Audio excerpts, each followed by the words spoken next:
नमस्कार। मैं सुनीता कथा मंथन में आप सबका स्वागत करती हूँ। कथा मंथन में आज सुनिए सत्यजीत रे की कहानी बिग बिल। सत्यजीत रे की कहानियाँ आपको हमारी प्लेलिस्ट से मिल जाएंगी। लिंक आपको आई बटन तथा एंड स्क्रीन पर मिल जाएगा। तो शुरू करते हैं कहानी बिग बिल। लेखक सत्यजीत रे। ओल्ड कोर्ट हाउस स्ट्रीट की एक बिल्डिंग की 9वीं मंजिल पर स्थित कार्यालय में तुलसी बाबू के डेस्क के पास एक खिड़की थी, जहां से दूर दूर तक फैला पश्चिमी आकाश नजर आता था।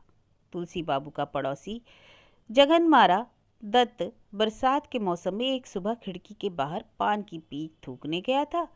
तब उसने आकाश में एक दोहरा इंद्रधनुष देखा। उसने उस दृश्य पर घोर आश्चर्य व्यक्त किया और तुलसी बाबू की ओर मुड़कर कहा, अजी यहाँ आइए सर, ऐसा दृश्य आप हर रोज नहीं देख पाएंगे। तुलसी बाबू अपने डेस्क से उठे, खिड़की तक गए और बाहर देखने लगे। तो मुझे क्या देखने के लिए कह रहे थे? तुलसी बाबू ने पूछा। क्यों, वह दोहरा इंद्रधनुष नहीं दिख रहा? जगन्मय दत्त ने कहा। क्या आप वर्णांध हैं? तुलसी बाबू अपने डेस्क की ओर लौट गए। मैं नहीं समझ सकता कि दोहरे इंद्रधनुष में देखने लायक कोई ऐसी विशेष बात है।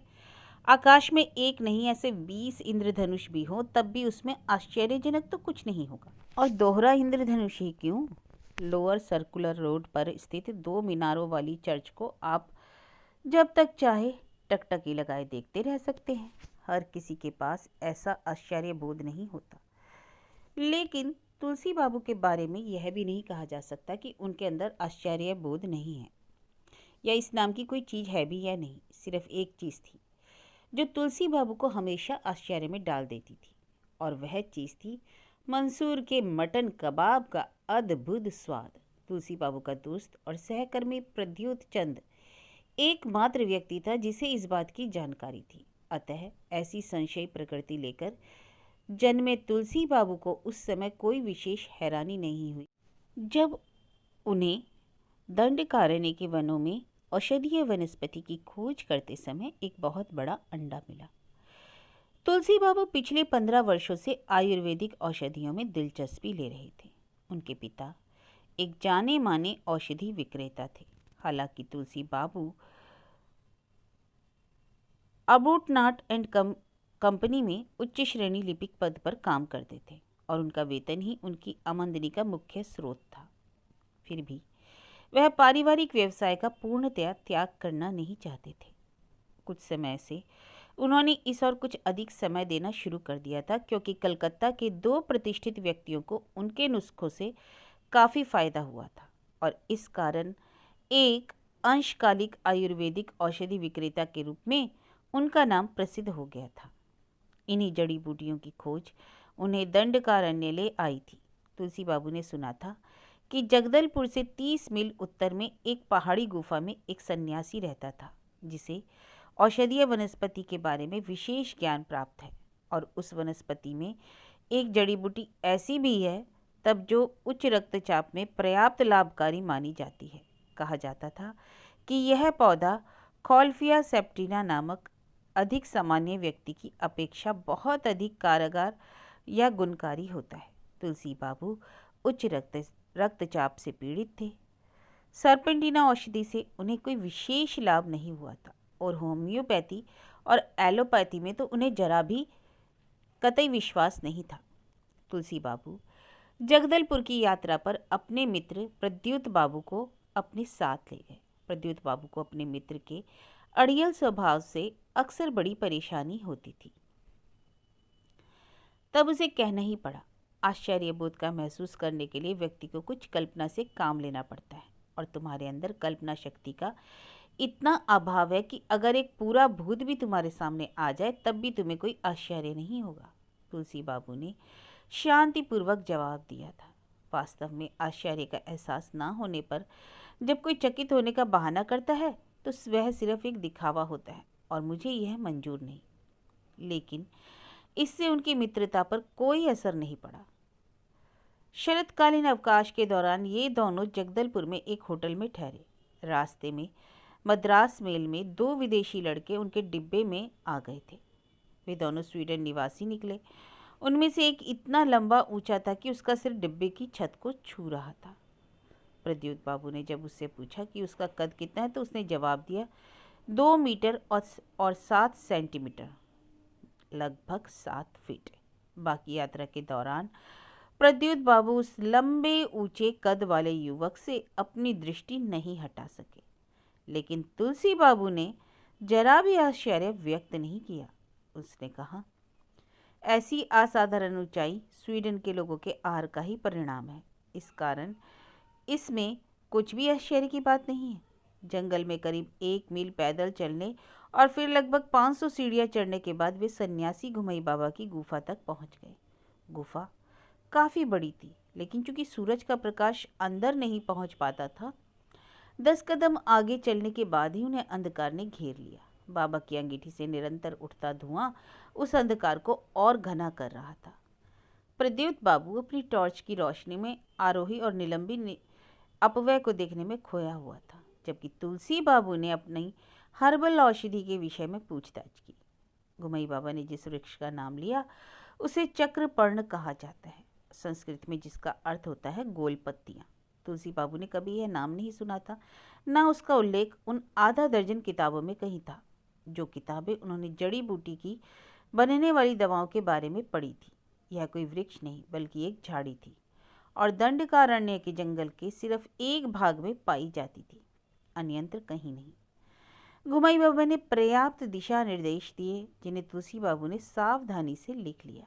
गुफा से बाहर आने के बाद तुलसी बाबू ने उस जड़ी बूटी की खोज में जाने के लिए एक पल भी नहीं गंवाया। प्रद्युत बाबू खुशी से अपने मित्र का साथ दे रहा था। एक बार उसने एक बड़ा शिकार किया था। संरक्षण ने उस पर रोक लगा दी थी, लेकिन जंगल का आकर्षण बना रहा।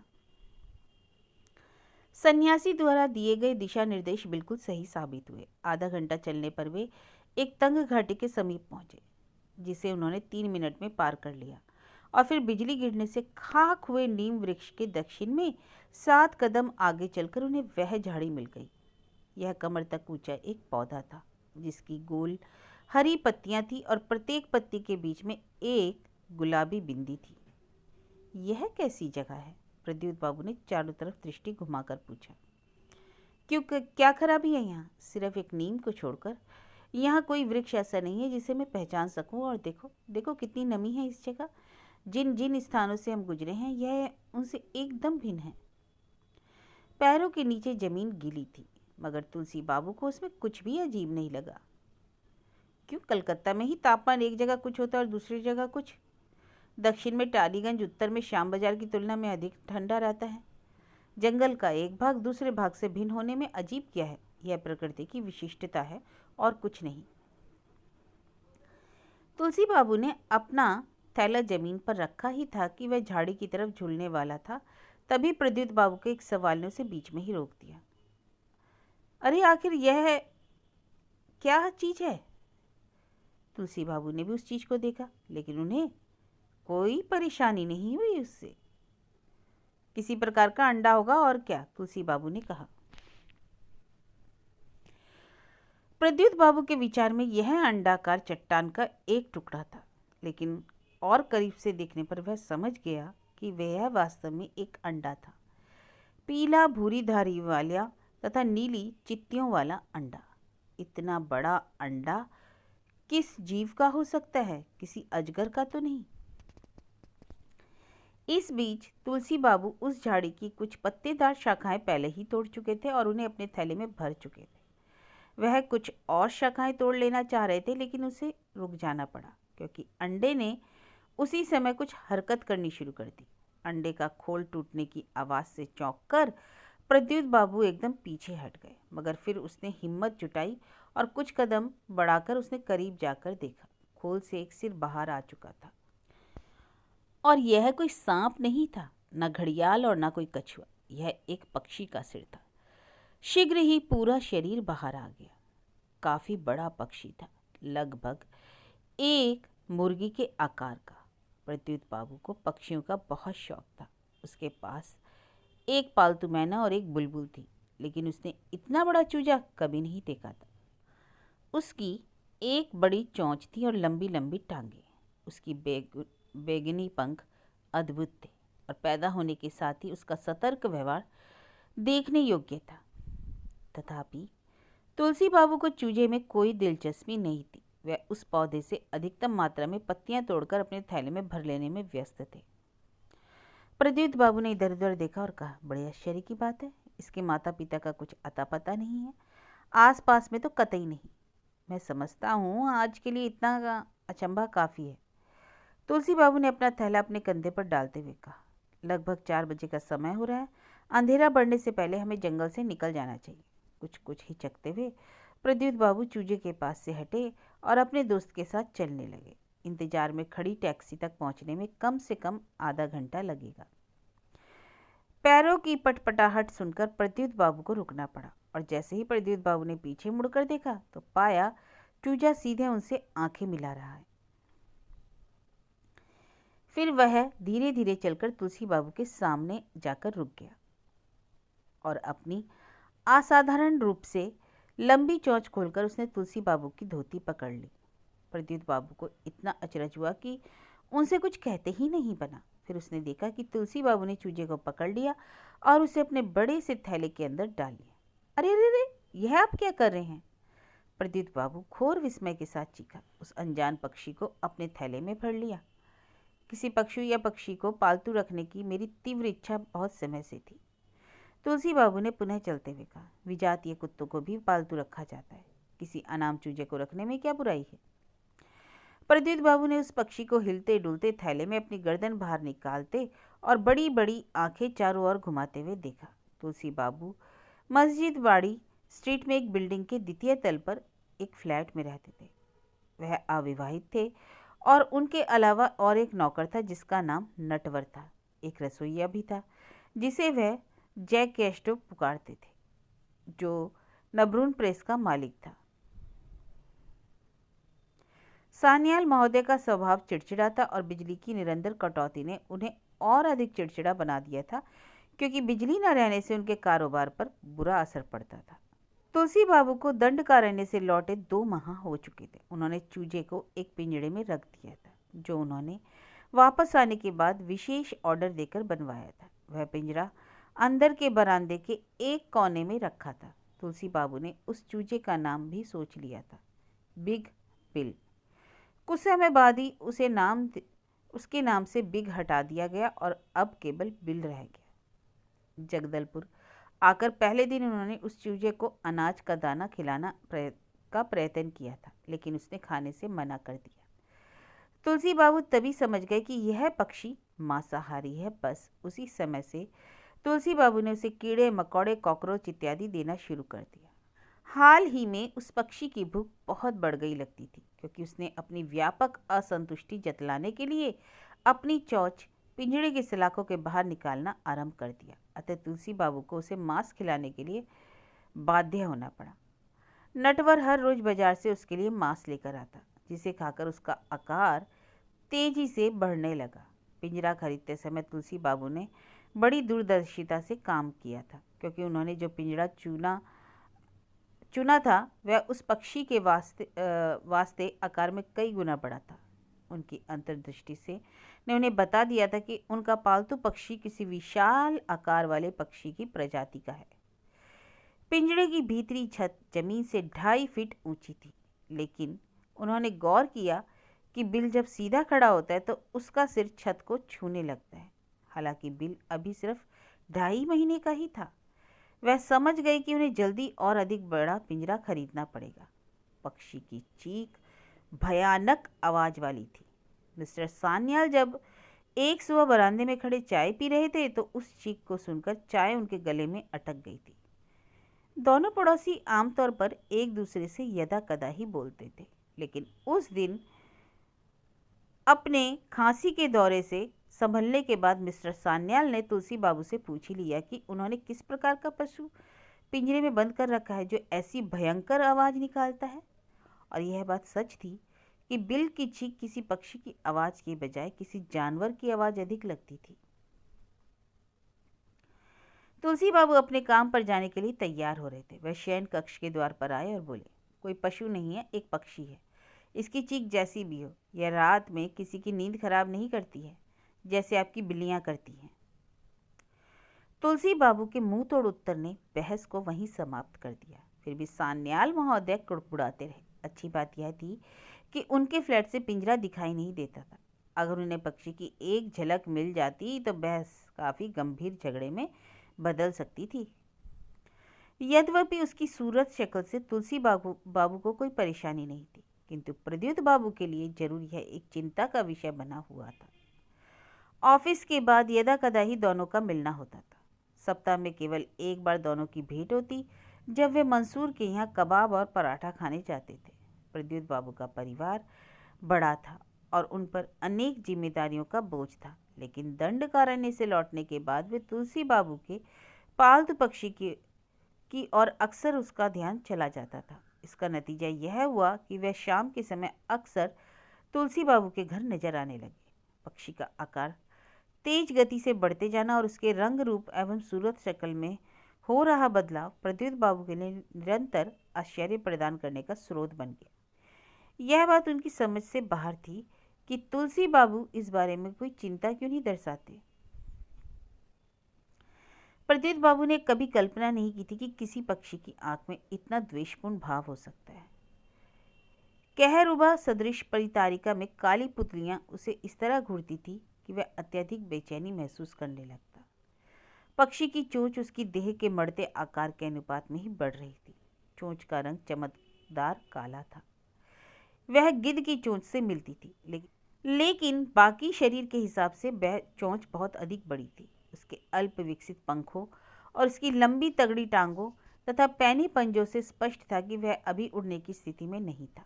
प्रद्युत बाबू ने अपने अनेक परिचित व्यक्तियों को इस पक्षी के बारे में तफसील से बताया था, लेकिन कोई भी उसे पहचान नहीं सका। एक रविवार को प्रद्युत बाबू अपने एक भतीजे से कैमरा उधार लेकर तुलसी बाबू के घर पहुंच गए। पिंजरे में पर्याप्त रोशनी नहीं थी, इसलिए वह फ्लैश गन भी ले आए थे। कोई समय था जब वह फोटोग्राफी का काफी शौक रखते थे। प्रद्युत बाबू ने हिम्मत जुटाकर पक्षी पर कैमरा फोकस करते हुए जैसे ही शटर दबाया, पक्षी ने फ्लैश की चमक आंखों में पड़ने पर विरोध में इतनी भयंकर चीख निकाली कि प्रद्युत चौंककर पूरे 1 फुट पीछे हट गया। फिर उसके मन में विचार आया कि इस पक्षी की चीख का रिकॉर्ड कर लिया जाए, उसकी तस्वीर दिखाकर और उसकी आवाज़ सुनाकर हो सकता है कि कोई उसकी पहचान बता सके। प्रद्युत बाबू के मन में कुछ तो चल रहा था जो उन्होंने अपने मित्र को नहीं बताया था, लेकिन किसी पुस्तक या किसी पत्रिका में उन्होंने एक बार कहीं एक पक्षी की तस्वीर देखी थी जिसकी शक्ल तुलसी बाबू के इस पालतू पक्षी से बहुत मिलती थी। अगर वो तस्वीर दोबारा सामने आ जाए तो उससे मिलाकर देखेंगे। बाद में जब दोनों मित्र चाय का मजा ले रहे थे, तुलसी बाबू ने एक नई सूचना का बखान किया। जब से बिल आया है तब से कौवा और गौरैया ने उनके फ्लैट में आना बंद कर दिया। यह एक वरदान था, क्योंकि गौरैया अत्यधिक आरंभिक स्थानों में घोंसला बना लेती है, जबकि कौवे रसोई से खाने की वस्तुएं उठाकर ले जाते हैं। अब यह सब रुक गया था। क्या ऐसा है? प्रद्युत बाबू ने हमेशा की तरह चकित होकर पूछा। खैर, तुम यहाँ सारे समय रहते आए हो, क्या तुमने कोई दूसरे पक्षी देखे हैं? प्रद्युत बाबू मान गए कि कोई दूसरा पक्षी उन्हें नजर नहीं आया। लेकिन आपके उन दोनों नौकरों का क्या हाल है? क्या उन्हें बिल की आदत हो गई है? रसोइया कभी बिल के नज़दीक नहीं जाता, लेकिन नटवर उसे चिमटे से मांस खिलाता है। अगर उसे कोई शिकायत भी हो तो भी उसने कभी बताया नहीं है, और जब बिल शैतानी पर उतर आता है तो मेरी एक झलक पाते ही उसकी सिट्टी पिट्टी गुम हो जाती। वैसे यह बताओ, तस्वीर लेने के पीछे उद्देश्य क्या था? प्रद्युत बाबू ने अगले दिन तस्वीर निकलवा ली, उसकी 2 बड़ी प्रतियां भी बनवा ली। तस्वीर की एक प्रति उसने तुलसी बाबू को दी और दूसरी प्रति वह पक्षी विज्ञानी रजय शोभ के पास ले गया।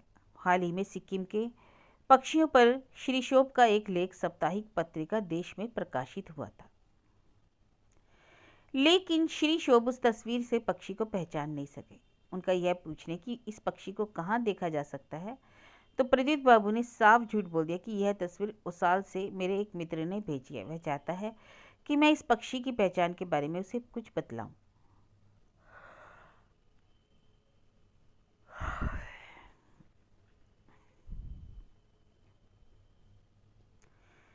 तुलसी बाबू ने अपनी डायरी में तारीख दर्ज कर ली, फरवरी 14, 1980। बिग बिल, जिसे अभी पिछले महीने ही 3.5 फीट के पिंजरे से निकालकर 4.5 फीट के पिंजरे में डाला गया था, पिछली रात एक दुष्कर्म कर बैठा। मध्य रात्रि में तुलसी बाबू की आंख अचानक खुल गई जब उन्हें कुछ आवाज़ आने का संदेह हुआ। ऐसा लगता था जैसे कोई टीन या तार काटने की कोशिश कर रहा है, लेकिन आवाज़ बहुत जल्द बंद हो गई। खामोशी छा गई। तुलसी बाबू के मन में संदेह उत्पन्न हो गया कि कुछ चक्कर जरूर है। वह मच्छरदानी से बाहर निकला। जालीदार खिड़की से चांदनी फर्श पर पड़ रही थी। तुलसी बाबू ने चप्पलें पहनी, मेज की दराज से टॉर्च निकाली और बरामदे में आ गए। टॉर्च की रोशनी में तुलसी बाबू ने देखा कि पिंजरे पर लगी जाली फाड़ दी गई है और उसमें इतना बड़ा छेद हो गया है जिसमें से पक्षी आसानी से बाहर निकल सकता है। पिंजरा खाली था। तुलसी बाबू को टॉर्च की रोशनी में इस तरफ कुछ दिखाई नहीं दिया। बरामदे का दूसरा हिस्सा मिस्टर सान्याल के फ्लैट की तरफ जाता था। तुलसी बाबू तुरंत उस तरफ जा पहुंचे और उन्होंने टॉर्च की रोशनी दाएं हाथ की ओर डाली। उनका संदेह सही साबित हुआ। मिस्टर सान्याल की बेचारी बिल्ली को बिल ने अपनी चोंच में दबा रखा था। फर्श पर बिल्ली के खून के छींटे चमक रहे थे, लेकिन बिल्ली अभी भी जिंदा थी और छटपटा रही थी। तुलसी बाबू जोर से चिल्लाए, बिल! और बिल ने तुरंत बिल्ली को अपनी चोंच से छोड़ दिया। फिर वह लंबे लंबे डग भरता हुआ कोने की ओर गया और जल्दी से अपने पिंजरे में घुस गया। संकट की इस घड़ी में भी तुलसी बाबू राहत की सांस लेने से नहीं चुके।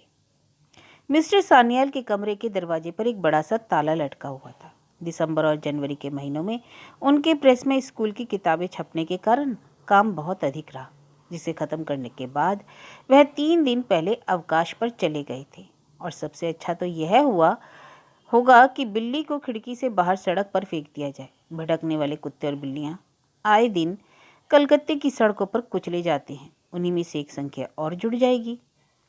तुलसी बाबू शेष रात में फिर बिल्कुल नहीं सो सके। अगले दिन तुलसी बाबू को रेलवे बुकिंग ऑफिस जाने के लिए अपने दफ्तर से 1-2 घंटे की छुट्टी लेनी पड़ी। एक बुकिंग क्लर्क से उनकी जान पहचान होने के कारण उनका काम बहुत आसान हो जाता था।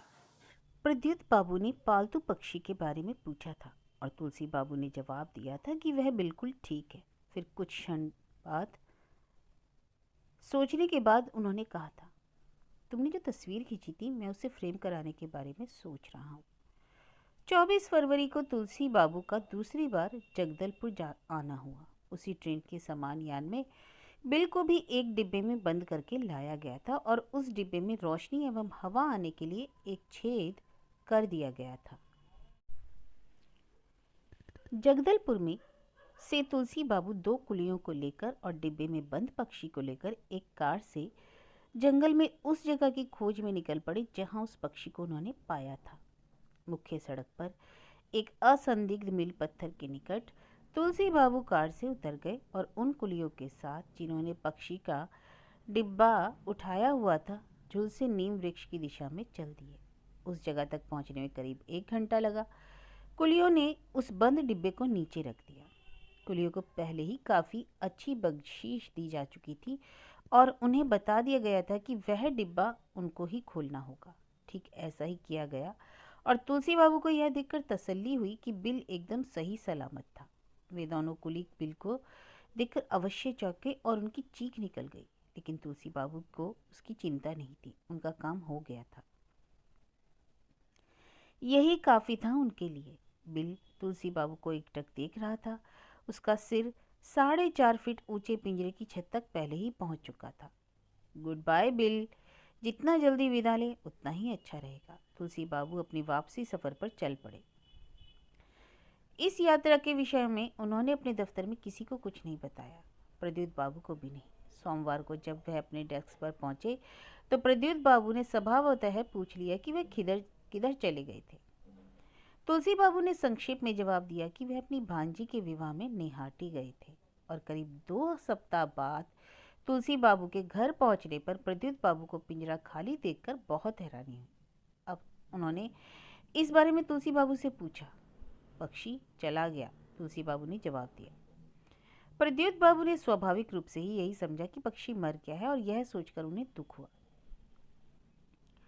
उसने ऐसी कल्पना नहीं की थी कि पक्षी इतनी जल्दी चल बसेगा।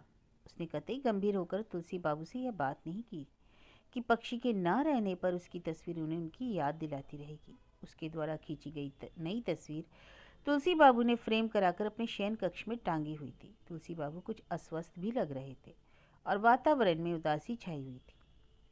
उदासी छाटने के लिहाज से प्रदीप बाबू ने एक सुझाव रखा। हम काफ़ी समय से मंसूर के ढाबे में खाना खाने नहीं गए हैं। आज रात वहीं जाकर कबाब और पराठा खाने का क्या विचार है? अब मुझे उस खाने में कोई रुचि नहीं रही। प्रदीप बाबू को अपने कानों पर जैसे विश्वास ही नहीं हुआ। कबाब? कबाब के लिए आपकी इच्छा भर गई? बात क्या है? क्या आपकी तबीयत ठीक नहीं है? क्या आपने उस जड़ी बूटी को आजमाया है जो सन्यासी ने आपको बताई थी? तुलसी बाबू ने कहा कि चक्रपर्ण का रस लेना शुरू करने के बाद से उनका रक्तचाप लगभग सामान्य हो गया था। तुलसी बाबू ने इस बात का जिक्र नहीं किया कि जब तक बिल उनके पास रहा उस दौरान वे जड़ी बूटी औषधियों के बारे में सब कुछ भूल गए थे और अभी 1 सप्ताह पहले ही उन्होंने उन दवाओं का लेना फिर शुरू किया। वैसे प्रद्युत बाबू बोले, उस औषधि का जिक्र छिड़ने से मुझे याद आया, क्या आपने दंडकारण्य के जंगल के बारे में अखबारों में आज छपी खबर पढ़ी है? क्या लिखा है अखबार में? तुलसी बाबू एक दैनिक अखबार खरीदते अवश्य थे, लेकिन एक पृष्ठ के आगे बिरले हो जाते थे। अखबार वहीं पड़ा हुआ था। प्रदीप बाबू ने उस खबर की ओर उसका ध्यान दिलाया। शीर्षक था दंडकारण्य का आतंक। छपी खबर में बताया गया था कि दंडकारण्य के जंगलों के आसपास स्थित गांव में घरेलू पशुओं एवं पालतू मुर्गियों व बत्तखों आदि का जीवन अचानक खतरे में पड़ गया है। किसी अज्ञात प्रजाति का जानवर उन्हें मारकर खाने लगा है। उस इलाके में कोई बाघ रहा हो, ऐसी बात नहीं है। सबूत मिला है कि यह कोई विडाल वंशी जानवर है। विडाल यानी बिल्ली, जिसने घोर आतंक मचाया हुआ है। आमतौर पर अपने शिकार को घसीटकर अपनी खोत अथवा मांद में ले जाते हैं, पर यह विशेष जानवर ऐसा नहीं करता। मध्य प्रदेश सरकार द्वारा काम पर लगाए गए शिकारियों ने 1 सप्ताह तक खोज की, लेकिन वे किसी जानवर को तलाशने में विफल रहे जो इतना भयंकर हत्याकांड और आतंक मचा सकता है। और नतीजा यह हुआ कि गांव वालों में डर फैल गया। एक विशेष गांववासी ने दावा किया कि उसने 2 पांव वाले एक जीव को अपनी गौशाला से भागते हुए देखा था, और जांच पड़ताल करने पर जब उधर गया, उसने अपनी एक भैंस को मरे हुए पाया। भैंस के पेट का निचला हिस्सा फटा हुआ था और खाया हुआ था। तुलसी बाबू ने खबर पढ़ी, अखबार तय किया और उसे वापस मेज पर रख दिया। अब यह मत कहना कि इस किस्से में आपने कुछ असाधारण नहीं पाया, प्रद्युत बाबू ने कहा। तुलसी बाबू ने अपना सिर हिला दिया और दूसरे शब्दों में उन्हें कुछ आश्चर्यपूर्ण नहीं लगा। और 3 दिन बाद प्रद्युत बाबू के साथ भी कुछ अजीब बात हो गई। उनकी पत्नी ने नाश्ते के समय पाचक बिस्कुटों का डब्बा खोला ही था और वह चाय के साथ बिस्कुट उन्हें देने ही वाली थी कि उसी समय प्रद्युत बाबू अचानक उठ खड़े हुए और घर से बाहर निकल गए। जब तक वह एकडेलिया रोड से अपने दोस्त अनिमेश के फ्लैट पर पहुंचे, वे उत्तेजना के कारण थरथराने लगे। उन्होंने अपने दोस्त के हाथों से अखबार को एक तरफ पटका और फिर हाँफते हुए कहा, तुम रीडर डाइजेस्ट की प्रतियां कहाँ रखते हो? जल्दी से लाओ तो जरा, बहुत महत्वपूर्ण बात है। अनिमेश रीडर्स डाइजेस्ट के लाखों पाठकों में से एक था। अपने मित्र के ऐसे व्यवहार पर उसे बहुत अचंभा हुआ, लेकिन कुछ भी कहने का यह अवसर नहीं था। वह जाकर अपने बुक केस से रीडर डाइजेस्ट के 1 दर्जन से अधिक अंक निकाल कर ले आया। तुम्हें इनमें से कौन सा अंक देखना है? प्रद्युत बाबू ने पूरा बंडल ले लिया और कई अंकों के पृष्ठों को उलट पलट कर देखा और अंत में उन्हें वह चीज़ मिल गई जिसकी उन्हें तलाश थी। हाँ, यही है वह पक्षी, इसमें कोई संदेह नहीं। उनकी उंगलियां Chicago museum of natural history में रखे गए एक पक्षी के कल्पित नमूने की तस्वीर पर ठहर गई। तस्वीर में म्यूजियम के एक सेवक को ब्रश से उस मॉडल यानी कि वही कल्पित पक्षी के नमूने को साफ करते हुए दिखाया गया था। एंडेलगुलॉर्निस, प्रद्युत बाबू ने उसका नाम पढ़कर सुनाया। उस नाम का अर्थ था आतंक पक्षी। तस्वीर के साथ दिए गए लेख में उसका वर्णन एक विशाल प्रौढ़ ऐतिहासिक प्रजाति के रूप में किया गया है, जो मांस भक्षी, घोड़े से भी तेज और अत्यंत खूंखार होती है। प्रद्युत बाबू के मन में उत्पन्न संदेह सही साबित हुआ।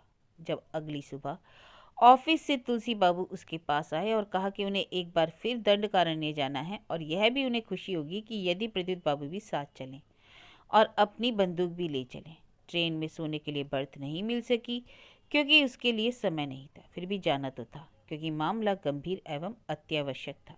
प्रद्युत बाबू तुरंत राजी हो गए। दोनों दोस्त जिस लक्ष्य की खोज में जा रहे थे उसके जोश में उन्हें यात्रा की असुविधा महसूस नहीं हुई। प्रद्युत बाबू ने रीडर डाइजेस्ट से में जिस पक्षी की तस्वीर देखी थी सारा किस्सा बता दिया था और उन्होंने यह भी कहा था कि उन्हें नहीं लगता कि बंदूक की जरूरत कभी पड़ेगी या नहीं। बंदूक ले चलने का सुझाव उन्होंने एहतियात के तौर पर दिया था। दूसरी तरफ प्रद्युत बाबू अपने मित्र के आशावाद से सहमत नहीं थे। उन्होंने बंदूक ले जाना अत्यंत आवश्यक समझा और वह किसी भी संभाव्य घटना का सामना करने के लिए पूर्णतः तैयार थे। सुबह के अखबार में लिखा था कि मध्य प्रदेश सरकार ने उस व्यक्ति को 5,000 रुपये का इनाम देने की घोषणा की है जो उस खूंखार जीव को मारने या पकड़ने में सफल होगा। एक लकड़हारे का बेटा उसका शिकार हो गया था और तब से उस जीव को मानव भक्षी भी घोषित कर दिया गया था। जगदलपुर में किसी पशु पक्षी का शिकार करने की मंजूरी वन संरक्षक श्री त्रुमले से मिलती थी, लेकिन श्री त्रिपाठी ने सावधान किया कि तुलसी बाबू और प्रद्युत बाबू को अपने ही बूते पर जाना होगा क्योंकि उनके साथ जाने के लिए किसी को राजी करना अब संभव नहीं होगा। प्रद्युत बाबू ने पूछा कि क्या उन शिकारियों से कोई सूचना प्राप्त हुई है जो उनसे पहले जंगल में गए थे। तिरुमले का चेहरा गंभीर हो गया। अब तक 4 शिकारी उस जानवर को मारने का प्रयास कर चुके हैं। उनमें से 3 को कामयाबी नहीं मिली और चौथा कभी वापस ही नहीं आया। कभी नहीं लौटा? नहीं, उस समय से शिकारी वहां जाने से इनकार कर रहे हैं। अतः तुमको भी इस मुहिम पर जाने से पहले 2 बार सोच लेना चाहिए। प्रद्युत बाबू की हिम्मत टूट गई, लेकिन अपने मित्र की दृढ़ता को देखकर उनकी हिम्मत लौट आई। मैं समझता हूँ हम जाएंगे, वह बोले।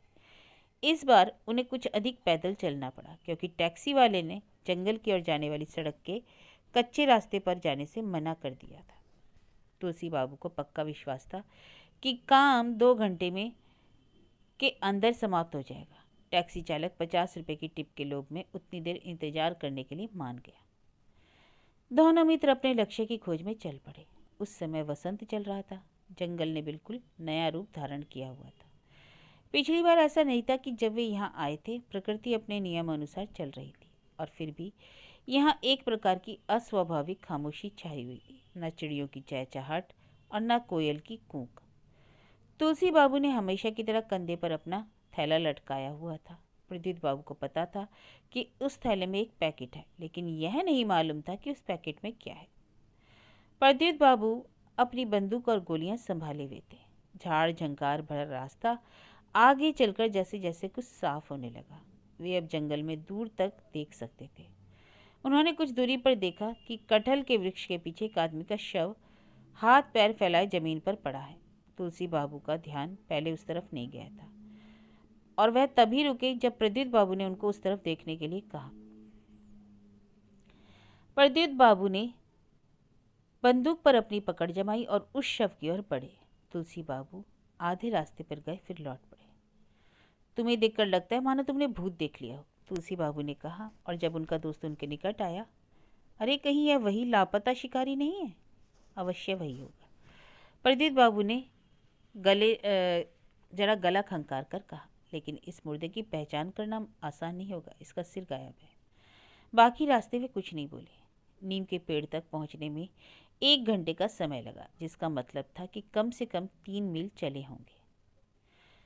प्रद्युत बाबू ने देखा कि औषधीय झाड़ी के नए पत्ते निकल आए और उसका पहले वाला रूप वापस आ गया।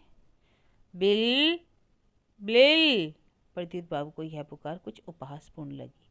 वह मुस्कुराए बिना नहीं रह सका, लेकिन अगले ही क्षण उसे ख्याल आया कि तुलसी बाबू के लिए यह पुकार बहुत स्वाभाविक है। उस भयानक पक्षी को उन्होंने पालतू बना लिया था। प्रद्युत बाबू ने खुद अपनी आंखों से देखा था। तुलसी बाबू की पुकार जंगल में गूंज गई। बिल, बिल्ली, बिल। अब प्रद्युत बाबू को सघन जंगल में कुछ हलचल होती महसूस हुई। यह हलचल उनकी तरफ आ रही थी और इस तेज गति से आ रही थी कि वह हर पल बड़ी और बड़ी होती जा रही प्रतीत होती थी। यह वही पक्षी था। प्रद्युत बाबू को अपने हाथ में थामी हुई बंदूक अचानक बहुत भारी महसूस हुई। उन्हें संदेह हुआ कि बंदूक इसका इस्तेमाल वह कर भी सकेंगे या नहीं। पक्षी ने अपनी चाल धीमी कर दी और उसने पेड़ पौधों के बीच से चोरी छिपे उनकी ओर देखा। आतंकी पक्षी, प्रदीप बाबू यह नाम कभी नहीं भूलेंगे। आदमी के बराबर ऊंचा पक्षी। शुतुरमुर्ग भी लंबे ऊंचे होते हैं, लेकिन अधिकतर आदमी की ऊंचाई जितनी थी इस पक्षी की पीठ ही। इस पक्षी का कद 1 माह के अंदर ही 1.5 फीट ऊंचा हो गया था। इसके पंखों का रंग भी बदल गया था। बैगनी त्वचा के ऊपर अब काले काले धब्बे आ गए थे।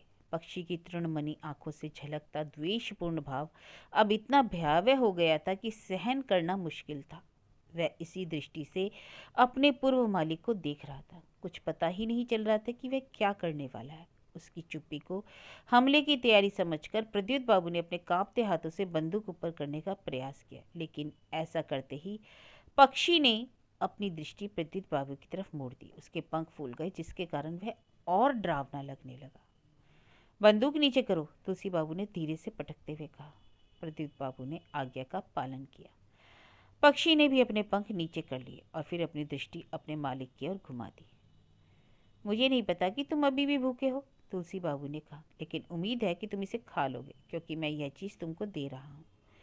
तुलसी बाबू ने पैकेट पहले ही अपने थैले से निकाल लिया। उन्होंने एक पैकेट को खोला और उसमें से निकले मांस के एक भारी टुकड़े को पक्षी की तरफ फेंक दिया। तुमने मुझे लज्जित किया है।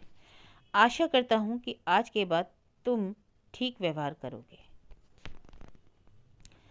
प्रदीप बाबू हैरान रह गए जब उन्होंने देखा कि पक्षी ने मांस का वह टुकड़ा अपनी लंबी चोंच से पकड़कर अपने मुंह के अंदर रख लिया। इस बार यह सच्ची विदाई है। तुलसी बाबू ने मुंह फेर लिया। प्रदीप बाबू को पक्षी की ओर पीठ करने से डर लग रहा था और वह कुछ कदम पक्षी की तरफ मुंह लिए हुए पीछे हटे। जब उन्होंने देख लिया कि पक्षी उनकी ओर बढ़ने या हमला करने का प्रयास तो नहीं कर रहा, तब वह भी मुड़ गए और अपने मित्र के साथ हो लिए। 1 सप्ताह बाद अखबारों में खबर आई कि दंडकारण्य में आतंक समाप्त हो गया। प्रद्युत बाबू ने जो भी उस आतंकी पक्षी के बारे में तुलसी बाबू को कुछ नहीं बताया था और इस बात का जिक्र भी नहीं किया था कि इस पक्षी का अस्तित्व तो 30 लाख वर्ष पहले ही नष्ट हो गया था, लेकिन अखबार में छपी खबर ने उन्हें अपने मित्र के पास आने के लिए बाध्य किया।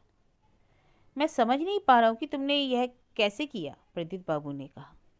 शायद आप इस पर कुछ प्रकाश डाल सकें।